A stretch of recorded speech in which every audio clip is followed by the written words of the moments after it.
Assalamualaikum warahmatullahi wabarakatuh. Berjumpa lagi dengan saya Chandra Jugo dalam program kesayangan kita Takjil Intelektual ISNU Kabupaten Malang. Apa kabar pemirsa Takjil Intelektual? Semoga kita tetap sehat dan dalam lindungan Allah Subhanahu wa taala. Pada kesempatan kali ini tim ISNU Kabupaten Malang dalam program Takjil Intelektual menyambangi studio yang cukup keren dari Tugu Media Group. Bersama kita telah hadir juga seorang CEO Tugu Media Group. Beliau bernama Irham Thorik. Saya akrab menyapa beliau ini Cak Irham. Di kesempatan hari ini, di episode kali ini, saya bersama Cak Irham ini akan mendiskusikan suatu tema yang cukup menarik, yang lagi viral terkait sebuah pernyataan ulama kiai yang cukup karismatik. Beliau juga seorang mustasyar di pengurus besar Nahdlatul Ulama, yakni Kiai Mustafa Bisri, yang di statement beliau dalam video yang hari ini cukup viral, yakni tentang orang Muhammadiyah yang semakin tinggi ilmunya dia akan mirip NU, dan orang NU yang semakin alim dia akan mirip Muhammadiyah. Nah, seperti apa tema yang cukup menggelitik ini? Kita akan berdiskusi dengan narasumber kita yang keren, yakni Cak Irham Thorik. Cak Irham, nah, berkaitan dengan tema yang tadi kita sudah sempat diskusikan sedikit terkait NU dan Muhammadiyah. Suatu hal yang sebenarnya sudah sangat sering kita diskusikan. Orang NU seperti ini, orang Muhammadiyah seperti ini. Berkaitan dengan tema yang tadi saya sampaikan, pernyataan beliau Yai Mustafa Bisri, menjadi pribadi NU yang mirip dengan perilaku Muhammadiyah. Menurut jenengan itu maksudnya bagaimana? Ya siap ya. Ini saya juga bingung ini temanya. sangat sangat umum dan berdasarkan pernyataan Gus Mus ya, kira-kira gitu. Jadi gini kata Gus Mus itu, berarti orang NU yang sangat alim itu nanti akan lebih mirip Muhammadiyah. Betul. Begitu juga orang Muhammadiyah yang alim ilmunya itu akan mirip NU. Nah, mungkin gini Mas, kita itu menarik kalau di Islam itu ada ini ya, dulu saya pernah baca waktu SMA itu, saya senang baca Ulil Absor, Nurholis Majid. Nah, itu kan pemikir Islam yang kiri lah, yang kiri progresif dan lain sebagainya.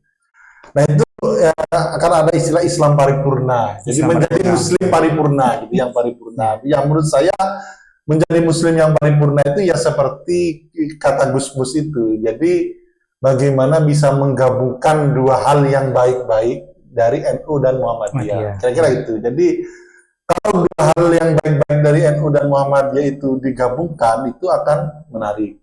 Contoh kasusnya gini Mas, saya kan banyak punya teman NU dan Muhammadiyah ya.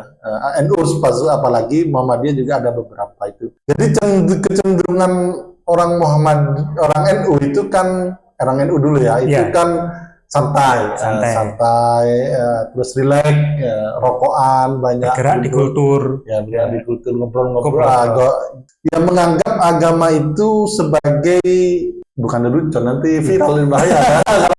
Masa agama menganggap beragama itu hal yang menyenangkan, mengasihkan gitulah. Apalagi kata Gus Bah itu, beragama itu asal tidak maksiat itu sudah luar biasa, kira-kira gitu. Nah, dan saya juga mengenal orang NU ya, ini bukan berdasarkan kajian riset lah, tapi yang saya kenal mungkin subjektif ya.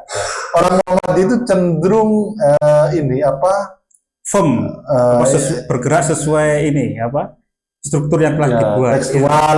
Tekstual lalu agak serius gitu Mas, agak serius, nggak ngerokok, nggak guyonannya nggak ada, tapi mungkin secara kalau ketika sholat itu lebih sering berjemaah, kira-kira dengan NU yang sering guyonan itu mungkin sedikit kalau jemaah, kira-kira itu. Nah, jadi dua hal itu kan kultur ya. Sejak kita melihat secara kultur, belum lagi ajaran dan lain sebagainya. Nah, itu kalau digabungkan itu menarik menurut saya, karena ini contohnya dalam hal keluasan NU itu ke kultur, dan kalau Muhammadiyah itu berpikir kemajuan. Itu kan yang didengung-dengungkan Muhammadiyah ya, kemajuan. Islam berkemajuan. Ya, itu tema yang harlah kemarin itu, Islam yang berkemajuan. Nah, jadi kalau kita menggabungkan dua tipe orang ini menjadi di dalam satu orang, ini menurut saya menarik. Ya, jadi pertama, orang itu akan luas, tidak baperan, tidak mudah menyalahkan orang lain, tapi di tengah keluasan itu dia memikirkan sebuah kemajuan. Nah, ini menurut saya kalau ada orang seperti itu menurut saya menarik. Jadi kalau umpama ini bisa digabungkan itu kayaknya keren gitu ya. Ya keren. Ya mungkin yang secara lembaga yang mampu menggabungkan itu pesantren rakyat. Ya, nanti salam ke Mekah. Nah, itu di tengah keluasannya, di tengah kesantaiannya, guyonannya. Tapi pesantren rakyat itu secara tidak sadar selalu mengutamakan sebuah kemajuan, selalu berpikir kemajuan, kira-kira gitu. Nah, itu menarik menurut saya bagaimana kita menjadi orang NU tapi juga ada prinsip-prinsip Muhammadiyah yang dipakai, kira-kira gitu. Kalau tadi jenengan bilang pesantren rakyat itu bisa menggabungkan itu Yai Abdullah itu pernah mengatakan bahwa di pesantren rakyat itu Arab digarap, Barat diruat, Jawa digowo. Itu mungkin menekankan kepada santrinya bahwa ya sudah sebagai santri, sebagai generasi itu ya jangan terlalu kaku. Jadi kita melihat perkembangan di Barat teknologi yang maju, di Arab kita keilmuannya terkait keagamaan dan sebagainya itu kita Jawa karena kita hidupnya di Jawa sebagai itu sebuah kultur. Ya kita ya hidup sesuai dengan local wisdom, dengan masyarakat, dengan budaya yang ada di itu yang selalu ditekankan oleh Yai Abdullah. Oke, menarik. Jadi begitu juga kalau sebaliknya kalau ada orang Muhammadiyah yang berpikir riset, inovasi dan lain sebagainya, tapi dia ada kultur NU di dalamnya, misal tetap guyonan, merawat sosial dengan baik, itu kan akan luar biasa. Itulah kira-kira mungkin. Tapi kayaknya sekarang itu gini, Cak Iram. Di tempat saya saja, di kampung saya itu kayaknya orang Muhammadiyah juga agak lebih lunak ya, kayak juga melakukan amalia-amalia yang seperti NU juga.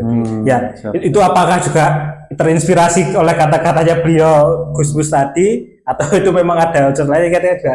Ya, jadi NU Muhammadiyah ini kan sangat besar kontribusinya pada basis Indonesia. Masa terbesar, salah satu Indonesia. Nah itu harus menurut saya harus bagaimana berkolaborasi dan bagi pengikutnya bagaimana menggabungkan dua kultur itu menjadi satu kultur yang itu kalau ketika dipakai akan luar biasa. Contohnya gini, NU itu kan ini otokritik juga bagi kita bagaimana misal rapat itu kan banyak molornya. Rapatnya jadwal jam 13 dimulai jam 2. Itu misalnya Cairham, waktu Indonesia berubah. Nah itu kalau itu gunanya tetap di rapat itu dengan kegayangan, tapi dilaksanakan tepat waktu itu kan luar biasa. Kira-kira gitu. Itu yang mungkin bagaimana kita bisa melakukan itu dalam satu waktu.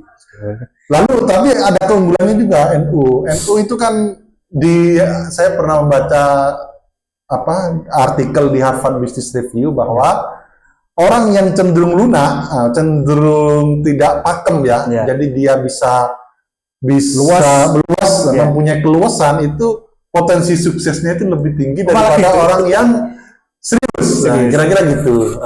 Mungkin karena terlalu serius kan jadi sepaneng mungkin ya. Serius, semaneng, inovasi tidak muncul. Jadi inovasi itu muncul kadang kan dari dari ide dan inovasi itu muncul dari sikap yang egaliter. Kira-kira gitu. Mungkin kita ini sebagai warga NU itu mungkin yang tadi sesuai artikel dari Harvard tadi yang dengan sampaikan. Mungkin kita ini kelihatannya woles, slow, santai, tapi sebenarnya itu ide-ide cerdas itu banyak itu dari dari kesantaian itu. Kira-kira gitu. Baik, selanjutnya jalan terkait soal ubudiyah ini dengan culture NU yang kita mengetahui bersama. Kalau di NU ada tradisi selamatan, petung dinanan, 7 harian, 40 harian. Kalau orang lahiran ada brokohan, ya, terus kemudian ada selapanan, petung mulanan dan macam-macam.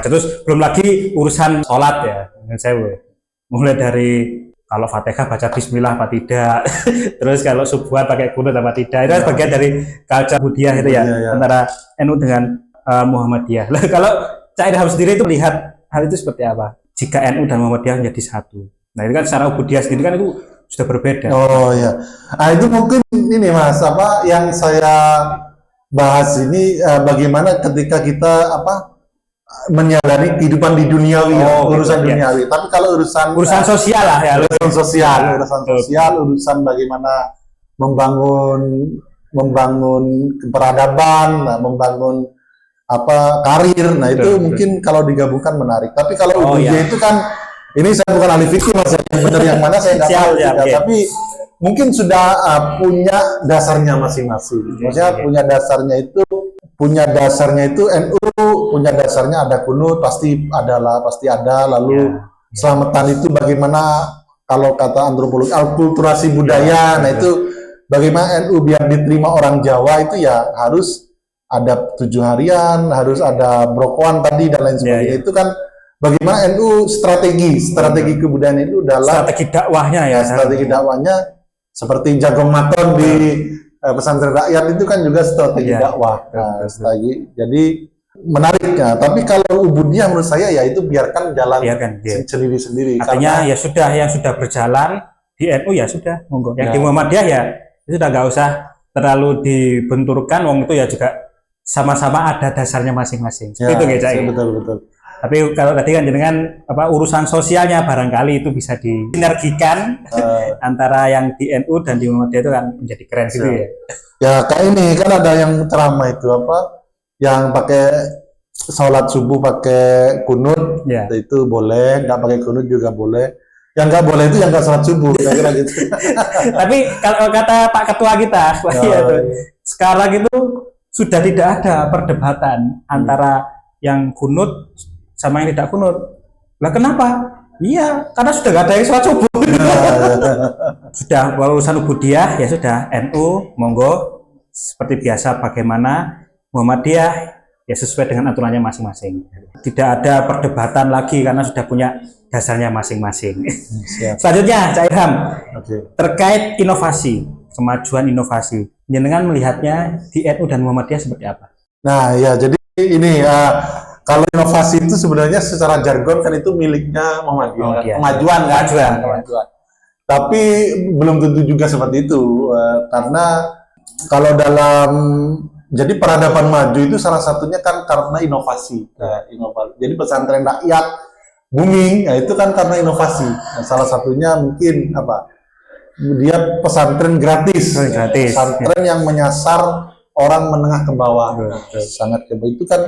Itu kan salah satu inovasi. Jadi ya itu memang perlu kita dengungkan bagi pemuda NU dan Muhammadiyah, bagaimana kita berdebat di wilayah bagaimana itu bisa mengubah peradaban, kira-kira gitu. Bukan berdebat urusan nasab, urusan siapa yang harus dihormati dan tidak. Nah, itu kan menurut saya kan kurang substansial. Nah, jadi dunia ini digerakkan salah satunya karena inovasi. Jadi kita Mas Chandra kesini nggak kesasar itu kan karena inovasi Google Map. Nah, kalau dulu masih tanya nganu kantornya Tugu Malang di sebelah mana? Nanti di acara-acara. Kalau sekarang Cak Ilham Sherlock. Jadi ya. Tapi kalau kaitannya terkait inovasi, ya baiknya ini kalau kita sebagai ISNU ini bagaimana? Nah, jadi ini Mas, kalau kata guyonan itu inovasi adalah dari ide muncullah invoice. Nah, jadi jadi banyak. Jadi ini kritik bagi para sarjana, bagi kampus ya, penggerak di kampus itu banyak inovasi tapi itu nggak terserap oleh pasar.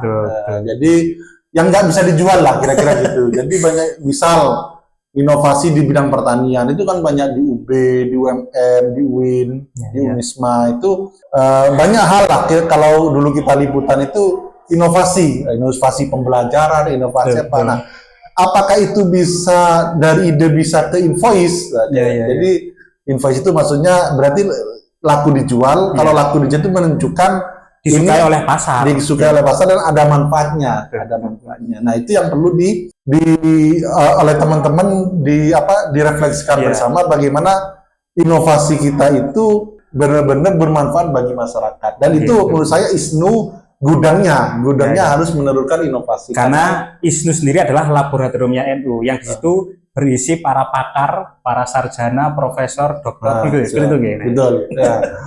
Nah, itu menarik. Misal ISNU bikin pabrik gula mini agar pabrik gula itu tidak hanya dikuasai oleh pabrik gula yang besar-besar. Itu kan inovasi. Nah, jadi pabrik gula itu nggak harus besar, tapi kecil-kecil ada di setiap kecamatan, itu kan menarik. Ya. Nah, juga salah satunya yang dilakukan oleh beliau ini. Beliau ada pemilik salah satu media yang cukup besar di Jawa Timur, yaitu Tugu Media Group. Ini sudah dilakukan oleh sedang berjuang. Belum sukses-sukses amat ya. Tapi suatu hal keren yang sudah itu menjadi contoh untuk kita semuanya. Beliau adalah pengurus ISNU. Nah, ini menjadi inspirasi bagi kita semua. Seperti latar belakang kita ini, Tugu Inspirasi. Seperti itu ya. Ya itu, ini Mas, kalau kata ini saya pernah dengar, bagaimana kita bisa bermanfaat itu kan kalau kita banyak proses, bukan banyak protes. Kira-kira gitu. Oke, Mas. Banyak melakukan ya, jangan belum melakukan sudah mengeluh saja. Iya, betul.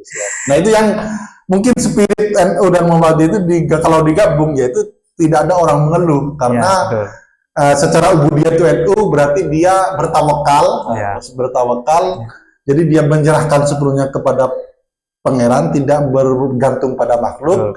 Tapi secara sosialnya itu seperti Muhammadiyah, kemajuan. Jadi dia mencari strategi-strategi manajemennya, sistem keorganisasiannya, mulai dari hulu ke hilir, seperti itu ya. Jadi kita harus bertawakal ikut NU, berstrategi dan inovasi ikut Muhammadiyah. Jadi kita kan perlu meskipun itu tidak bisa digebiah juga, karena banyak juga inovasi, banyak juga lembaga-lembaga NU yang luar biasa. Salah satunya pesantren rakyat. Ini sudah 3 kali kita nyebut pesantren rakyat. Luar biasa. Jadi pesantren tidak hanya memikirkan internalnya saja, tapi juga masyarakat gitu ya. Betul. Ilham, terkait tema kita yang menarik pada kesempatan kali ini. Terus yang dilakukan pemuda-pemuda itu apa baiknya untuk baik pemuda NU, pemuda Muhammadiyah? Terkait tadi barangkali bisa disinergikan antara NU dan Muhammadiyah. Nah, jadi bagi pemuda itu menurut saya gini ya, yang paling penting itu bagaimana dia tahu apa kelebihan dan kekurangan dia. Kira-kira gitu. Jadi bagaimana dia ini untuk Mas ya, menata karir dan lain-lain, selain harus meniru konsep secara umum oleh NU Muhammadiyah itu dalam hal ubudiyah, dalam hal kemajuan, tapi menurut saya pemuda itu perlu bagaimana dia tahu kekurangan yang ada dalam dirinya. Kira-kira gitu, kekurangan dan kelebihannya. Jadi bagaimana kekurangan itu kita tempel sedikit demi sedikit, dan kelebihannya itu terus kita eksplorasi. Kira-kira gitu. Nah, misal dalam hal membangun usaha, dalam hal apa? Jadi orang itu harus melengkapi dengan orang yang tidak setipe, tapi tidak malu belajar dengan tidak malu. Kalau kita orang NU, itu ada orang Muhammadiyah yang dalam segi usaha sekarang lebih baik. Jadi kita jangan malu belajar, walaupun beda warna.